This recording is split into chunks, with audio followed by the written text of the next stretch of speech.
ভোপালে উদয়ন দাসের ফ্ল্যাট থেকে উদ্ধার হয়েছিল ট্রাঙ্ক বন্দি আকাঙ্ক্ষা শর্মার মমি হয়ে যাওয়া দেহ। দেহ লোপাটের কার্যত একই কৌশল সামনে এলো বর্ধমানের অন্ডালে। ট্রাঙ্কের তালা খুলতেই বেরিয়ে এলো মধ্যবয়স্ক এক ব্যক্তির পচা গলা দেহ। মৃতের নাম দেবানন্দ বাউরি। প্রথম স্বামী মারা যাওয়ার পর লালমতি দেবী নামে এক মহিলার সঙ্গে 2009 সালে বিয়ে হয় দেবানন্দ বাউরির। দম্পতি থাকতেন খান্দ্রায়। স্থানীয় সূত্রে খবর, বেশ কয়েকদিন ধরে নিখোঁজ ছিলেন দেবানন্দ। সন্দেহ হওয়ায় রবিবার বাড়িতে আসেন প্রতিবেশীরা। স্থানীয়দের দাবি, লালমতির ঘরে একটি তালাবন্ধ ট্রাঙ্ক দেখে সন্দেহ আরও জোরালো হয়। প্রতিবেশীদের দাবি, সেই সময় অস্বাভাবিক আচরণ করছিলেন লালমতি। ট্রাঙ্কের তালা খুলতেই বেরিয়ে পড়ে দেবানন্দর পচা গলা দেহ। বাক্সতে তালা লাগা ছিল, তালাটা তো বললাম তাহলে খুলুন, এই তালাটা ভেঙেছে। ভাঙার পর তো দেখছি ওইটাতে ওর লোকটা ওখানে পড়ে আছে।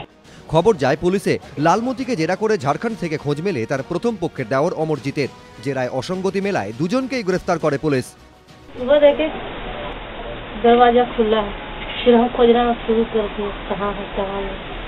কিন্তু কেন এই খুন? পুলিশ সূত্রে দাবি, লালমতির দ্বিতীয় বিয়ে নিয়ে তার প্রথম পক্ষের শ্বশুর বাড়ির লোকজনের আপত্তি ছিল। প্রথম পক্ষের এক দেওর বিষয়টি নিয়ে লালমতির সঙ্গে প্রায়ই কথা বলতে আসতেন। সম্প্রতি দুজনের বোঝাপড়া হয়। পুলিশ সূত্রে খবর, শুক্রবার রাতে দেবানন্দকে প্রচুর মদ খাওয়ানো হয়। এরপর লালমতি ও তার প্রথম পক্ষের দেওর গলা টিপে খুন করে তাকে। পড়শিরা যাতে বুঝতে না পারে সেজন্য দেহ ট্রাঙ্কে ঢুকিয়ে তালা মেরে দিয়েছিল অভিযুক্তরা। কিন্তু তাতেও শেষ রক্ষা হলো না। উদয়নের মতো এক্ষেত্রেও সামনে এলো খুন করে ট্রাঙ্কে ভরে দেহ লোপাটের ছক। মনোজ বন্দ্যোপাধ্যায়, এবিপি আনন্দ, বর্ধমান।